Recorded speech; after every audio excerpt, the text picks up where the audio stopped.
How to reset a team in FPL. Hey guys, and let's get started. If you're unhappy with your current team in the FPL and want to reset it, unfortunately, there is no direct reset button by which you can achieve this. So, for this, the process would be to delete your current account and create a new one so that you can reset or create a new team.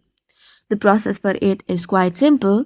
For this, you just have to open any of your preferred browser and then log in into your account. Then after, go to pick a team and then on the bottom, you have to click on user details. Scroll down a bit and you will see delete your account. Tap on delete your account option and then you'll have to give your password. After that, click on continue password and once verified, your account will be deleted.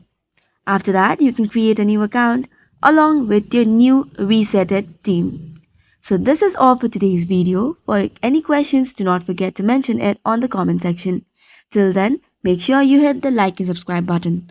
Thank you and keep watching.